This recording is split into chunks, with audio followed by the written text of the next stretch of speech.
Welcome back to educator.com and welcome back to linear algebra. In the last lesson, we introduced the idea of a linear transformation or a linear mapping. They're synonymous. I'll often say linear mapping, occasionally I'll use transformation, but they are synonymous.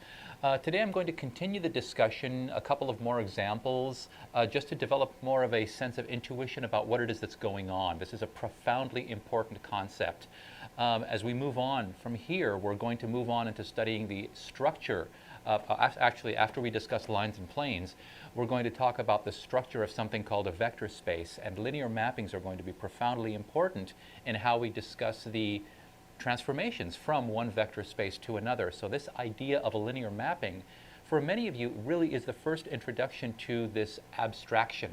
Up to now you've been dealing with functions, x squared, radical x, 3x plus 5, but now we're going to make it a little bit more general and make the spaces from which we pull something, manipulate it, and land someplace else a lot more abstract. We're not going to necessarily, we will deal with specific examples, namely n space, R2, R3, Rn, but the idea, the underlying notions are what we really want to study, the underlying structure. That's what's important. So let's go ahead and get started and recap what we did with linear transformations and do some more examples. Okay, so recall what a linear map means. And again, we're using this language, linear, line, but as it turns out, we're using it as a language because historically we did lines before we came up with a definition of what linear means. That's the only reason we call it linear. Linearity is an algebraic property. It actually has nothing to do with lines at all. So something is linear means if we have a mapping or a transformation from Rn to Rm, it has to satisfy the following properties. A plus b is equal to L of A plus L of B. These are vectors, of course, because we're taking something from Rn and moving it over to Rn. And it also has to satisfy this other property that if I take a vector, multiply it by a scalar, and then do something to it, it's the same as taking the vector, doing something to it, and then multiplying it by that scalar. So these two properties have to be satisfied for any particular function or mapping that we're dealing with. Let's show what that looks like pictorially. So remember, we're talking about two spaces.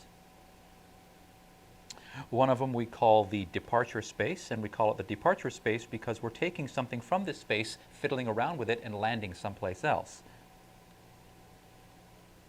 Now they could be the same space, like for example the function f of x equals x squared. I'm pulling a number like 5 and I'm squaring it and I'm getting back another number, 25. So the two spaces are the same, but they don't necessarily have to be the same. That's what makes this beautiful. Okay, so let's say we have the vector A and we have the vector B. Well, in this space we can of course add. So let's say we end up with this vector A plus B, and we know that we can do that with vectors. Let's see. Now when we add here, the addition in this space might be defined a certain way. Now mind you, it doesn't have to be the same as addition in this space. The operations are different. They may be different because the spaces may be different. Okay, so addition in these two spaces may not necessarily be the same. Usually they will be. Won't be a problem. We'll always specify when it is different, but understand that there is no reason to believe that it has to be the same. Okay, so in this case, we take A. So this left part here, it means I add A plus B first, and then I do L to it, and I end up someplace. Well, what this says is that if this is a linear transformation, it has to satisfy the following properties. That means if I add these two first, and then I transform it and move it to this space, what I end up with, I should be able to get the same thing if I take A first under L, and then if I do B first under L, and of course I'm going to end up in two different places, and then if I add these two, I should do the same thing. In other words, adding first and then applying the transformation, or applying the transformation separately, and then adding. If I can reverse those, and if I still end up in the same place, that's what makes this a linear transformation. And again, that's pretty extraordinary. And the same thing, if I take a vector, A, if I multiply it by some scalar, 18, and then I operate on it with the linear transformation, I'm going to end up someplace. Let's say I end up here. That means I should, if I take the vector A, map it to L, and then multiply by 18, I should end up in the same place. Again, these two things have to be satisfied for something to make it linear. And again, not all maps, as we saw from the previous examples, satisfy that property. This is a very special property, that the structure from one space to another, the relationship is actually maintained. That's what makes this beautiful. Now we're getting into deep mathematics. Okay, let's actually represent this a little bit better so that you can see it. So A, I can transform A under L. It becomes L of A. I can transform B under L. It becomes L of B. Now, I can add these two in my departure space. So I get A plus B.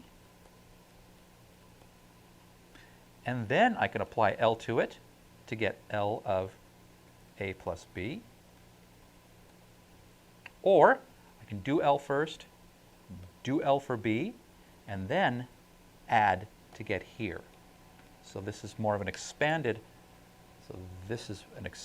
version of what it is that I sort of drew up here. It's up to you. If you want to work pictorially, if you want to work algebraically, this is what's going on. Again, profoundly important concept.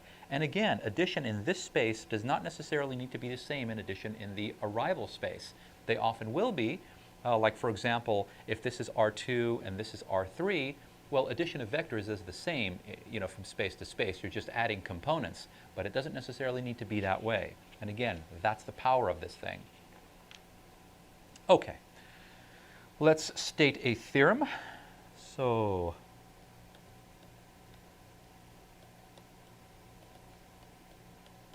we will let L from Rn to Rm, and you'll notice sometimes I'll do a single line, sometimes a double line. It's just the real numbers. So let it be a linear mapping.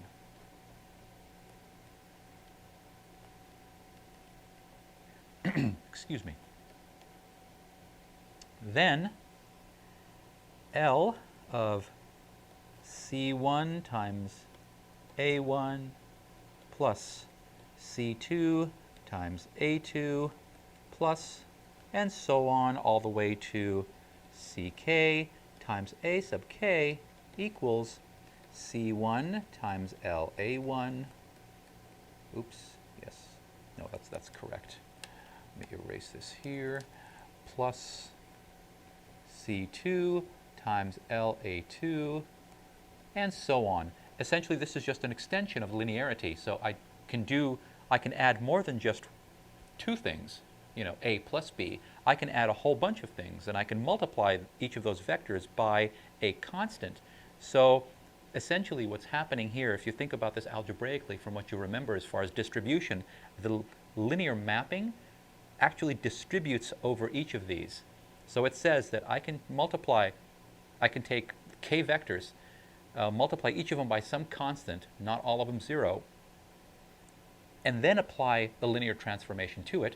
Or, well, this theorem says that it's actually equal to taking each individual vector, applying the linear transformation to it, and then multiplying it by a constant. It's just a generalization onto an infinite, any number of vectors that you take. That's all this is. And the second theorem, okay, again, we'll let Rn to Rm be a linear map. L of the 0 vector in Rn maps to the 0 vector in Rm. Okay, this notation is very, very important. Notice this 0 with a vector, 0 is a vector because we're talking about a particular space. Let's say in this case R2. The 0 point is actually considered a vector. Well, the zero vector in Rn and the zero vector in Rm are not the same. One is a 2 vector, one is a 3 vector. It might be an n vector. What this is saying that if I take the 0 and if I subject it to the linear transformation, it actually maps it to the 0 in the other space. That's kind of extraordinary. So again, if I draw a quick little picture, two different spaces. Let's say this is R3, and let's say this is R4, 3 space and 4 space. If I have the 0 vector here and the 0 vector here, they're not the same thing. They fulfill the same role in their respective spaces. They're still the 0 vector, the additive identity. But if I subject it to a transformation, L, I actually map the 0 in this space to the 0 in that space. Again, it's maintained. It doesn't just end up randomly someplace. The 0 goes to the 0. And another one, which is actually pretty intuitive, if I take the transformation of u minus v, that's the same as L of u minus L of v. And again, you know that the minus sign is basically just the addition of the negative, so it's not a problem. Okay. Let's see if we can do an example here. Should I go forward? Yeah, that's okay. We can start over here. Let me do that. Let me change over to a red ink here. Okay. So we will let L, in this particular case, be a transformation from R3 to R2. So we're going to take a 3 vector, we're going to do something to it, and we're going to end up with a 2 vector. Be defined by L of 1, 0, 0.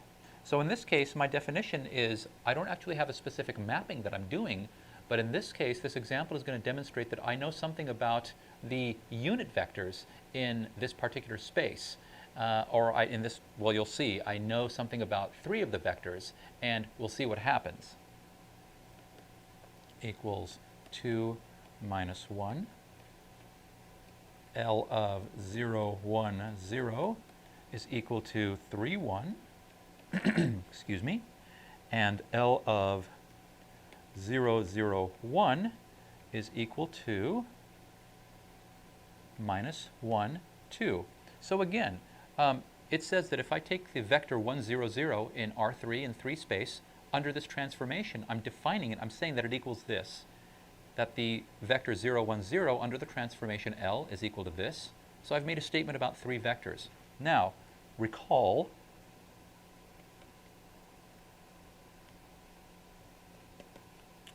that 1, 0, 0, we have specific symbols for these. We call them E1. They're unit vectors. They're vectors of length 1, and we happen to give them special symbols because they are very, very important. 0, 1, 0. In 3 space, they actually form the unit vectors that are mutually orthogonal. Remember? X coordinate, Y coordinate, Z coordinate. E1. We also call it I, remember? And we call this one J. So there are different kinds of symbols that we can use. They all represent the same thing. And 0, 0, 1 is called E3, and it is represented by a K vector. Okay, our task is to find L of the vector minus 3, 4, 2. So again, we're given that the 3 unit vectors map to these 3 points under the transformation. Can we find where, if we take a random vector, negative 3, 4, and 2, can we actually find the point in R2 that L maps, knowing just about these 3 vectors? Well, as it turns out, yes, we can. So let me over here. Well, let's see. Now, negative 3, 4, and 2 can be written as negative 3i plus 4j plus 2k, right? We're just representing them as a linear combination of the unit vectors I, j, k. So L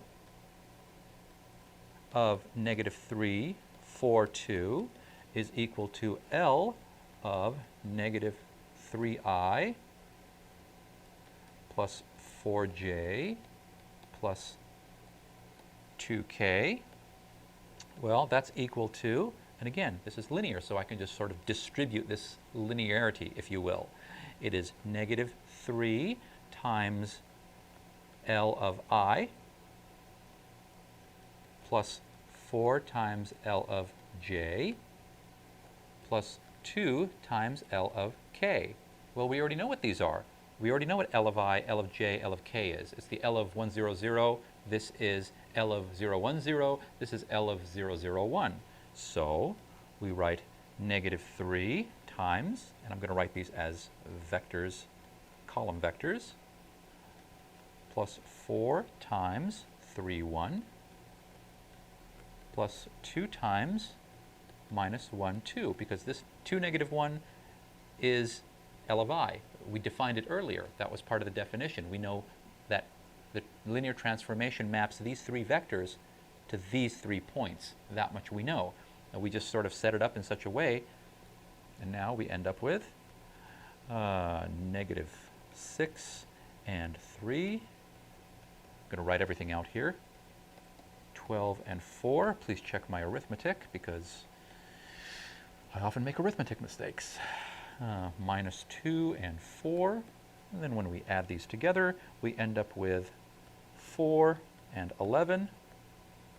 Or we can do it in coordinate form, 4 comma 11. So there we go. Knowing where the linear transformation actually maps the unit vectors allows us to find the linear transformation of any other vector in that space. That's kind of extraordinary. Okay, let's see. Let's do another example here. Okay. Let F, this time I'll use the capital F, be a mapping from R2 to R3. So I'm mapping something from 2 space to 3 space. Okay. Be defined by the following.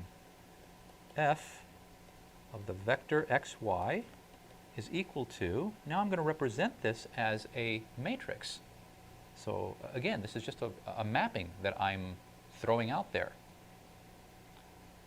1, 0, 0, 1, 1, minus 1. This is a 3 by 2. So this matrix multiplication is perfectly well defined. So it says F is a mapping. Notice I haven't said anything about it being linear or anything. I just said it's a mapping that takes a vector in R2, transforms it, and turns it into a vector in R3. Well, that's exactly what happens here. This is the definition that says take xy, some 2 vector, multiply it on the left by this matrix, and you actually do end up getting, so this is 3 by 2, this is a 2 by 1. Well, sure enough, you will end up getting a 3 by 1 matrix, which is a 3 vector. So we've taken a vector in R2, mapped it to R3. Now, our question is it linear? Now, this is kind of interesting. I have this matrix multiplication. Now I want to find out if it's linear. Again, the power of the linearity. This has nothing to do with the lines at all. Okay, so again, when we check linearity, we check 2 things. We check the addition and we check the scalar multiplication. We'll go through the addition here. I'll have you go ahead and check the scalar multiplication if you want to. So, check this. Check that f of u plus v for any 2 vectors equals f of u plus f of v. That we can exchange the addition and the actual function itself. Okay, so we'll say that u is equal to u1, u2. Oops, let me make that like that. We'll say that v is v1 and v2. Okay. Now, u plus v is exactly what you think it is. It is u1 plus v1, u2 plus v2. Okay, going to write that, let me actually write it a little differently. Let me write it as a two vector, a column vector. I think it might be a little bit clearer. So I'll do this. Because we're dealing with matrix multiplication, we might as well just deal with matrices. So u1 plus v1, u2 plus v2. Let me make sure I have my indices correct. Yes. Okay. Now, do a little line here. And now let's transform. Let's do f of u plus v. Okay. Well, that's going to equal the matrix 1, 0, 0, 1, 1, minus 1 times u1 plus v1, u2 plus v2. Okay. So again, it's when we do this times that plus this times that, and then this times that plus this times that, and then this times that plus this times that. That's how matrix multiplication works. You choose a row and you go down the column. There are two elements in this row, two elements in this column. You add them together. What you end up with is the following. u1 plus v1, u2 plus v2, and you'll get u1 plus v1 minus u2 plus v2. This is a 3 vector. That's the first entry, that's the second entry, that whole thing is the third entry. So we've done this first part, the left. Okay, now let's do the right. So f of u is equal to 1, 0, 0, 1, 1 minus 1 times u1, u2. That's equal to u1, u2, u1 minus u2. Okay. Now let's move to the next page. We'll do f of v. That's equal to 1, 0, 0, 1, 1 minus 1 times v1, v2. That's equal to v1, v2, v1 minus v2. Now we have to add the f of u and the f of v. So f of u, which we just did, plus f of v, which was the second thing we just did, is equal to u1, u2, u1 minus u2, v1, v2, v1 minus v2. That's equal to u1 plus v1, u2 plus v2, u1 plus v1. I've just rearranged and put them in, grouped the u1 and u2, the u1 with the v1, the u2 and the v2, plus minus u2 plus v2. There we go. And as it turns out, f of u plus f of v does in fact equal f of u plus v, quantity. So yes, so let me write that out. So f of u plus v does in fact equal f of u plus f of v. Now when we check the scalar multiplication, it'll also check out. So yes, this map is linear.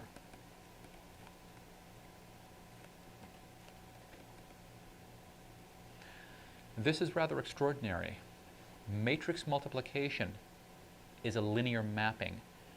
Matrix multiplication allows you to map something in n space, like R5, into, let's say, 7 space, R7, and to retain the structure of being able to add the vectors in 5 space first and then do a linear transformation, Or do the linear transformation first, end up in a 7 space, and then add. You end up in the same place.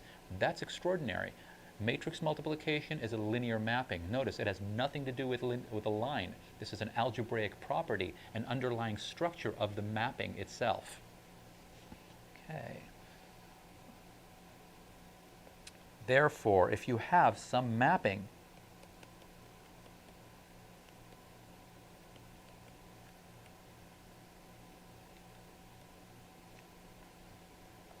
L defined by the following, L of some vector x is actually equal to some matrix, some m by n matrix multiplied by x, then L is linear. We just proved it. Always. Okay. Now let's state a theorem here. If L is a mapping from Rn to Rm, is a linear mapping,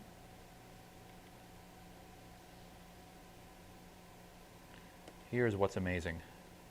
Then there exists a unique m by n matrix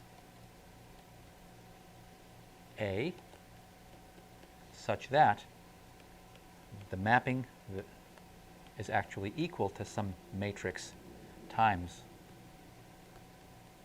for any vector in Rn.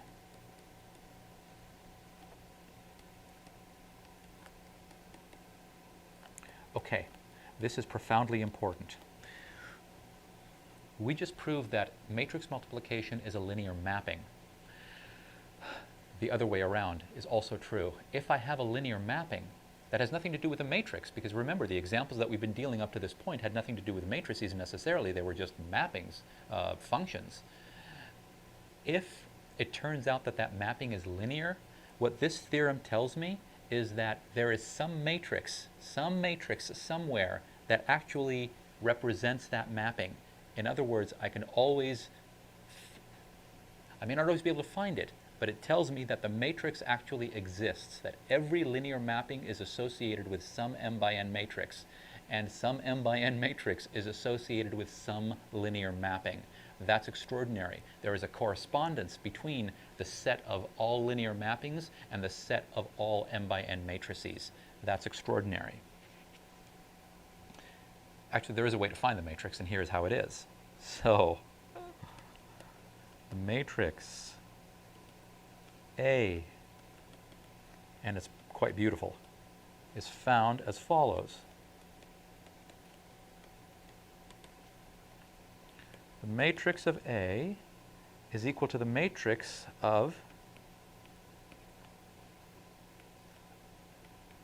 I take the unit vectors in my space, in my departure space, I subject them to transformation, whatever the linear mapping happens to be, and then the vectors that I get, I set them up as columns in a matrix, and that's actually the matrix of my linear transformation.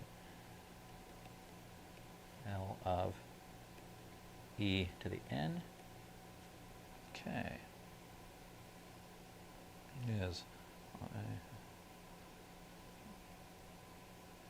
I won't write it out. So here's what I'm doing. So the ith column, let's say the fourth column, is just the linear transformation of the fourth unit vector for that space. We should probably just do an example. It'll work out much better. Okay. Let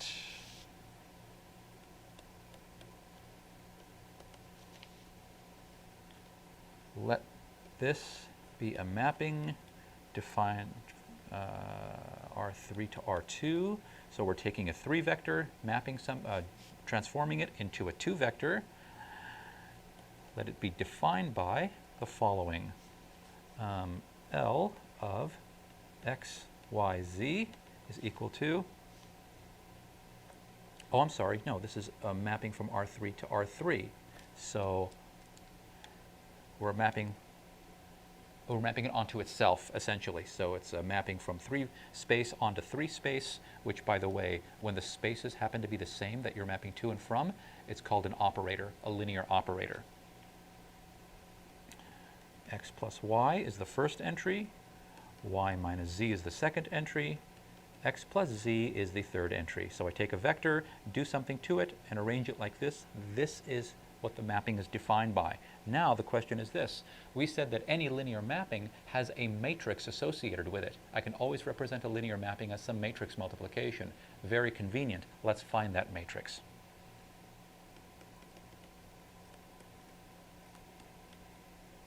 And it's called the standard matrix, by the way. I myself am not too big on nomenclature. I'm more interested that you actually understand what's happening. You can call it whatever name you want. Okay, we said that all we have to do is take the linear transformation, or take the unit vectors in the space, in this case R3, our departure space, and just subject them to this transformation, and then set them up as columns, and that's our matrix. So L of E1 equals L of, well, in 3 space, 1, 0, 0 is the first unit vector, the x, the I. Well, that equals, well, let's go up here. 1 plus 0, 0 minus 0, and 1 plus 0. So we end up with 1, 0, 1. Okay? This is going to be column 1 of our matrix. L of E2 equals L of 0, 1, 0. Well, x plus y is 0 plus 1. Y minus z, 1 minus 0. And x plus z, 0 plus 0. And I should end up with 1, 1, 0. And that's going to be column 2. If I take L of E3, which is L of 0, 0, 1, well, x plus y, 0 plus 0, y minus z, 0 minus 1, and x plus z, 0 plus 1. I end up with 0, minus 1, 1. This is my column 3. So A, the standard matrix, is 1, 0, 1, 1, 1, 0, 0, minus 1, 1. That is my answer. Let me change it to blue. This was how the linear mapping was defined. The linear mapping, therefore I know that there is some matrix associated with this linear mapping. I could represent it as matrix multiplication, which is very convenient. Well, I take the unit vectors for this space, I subject them to this transformation, I get these things, I arrange these things one after the other as the columns of the matrix, and I end up with my matrix. This means that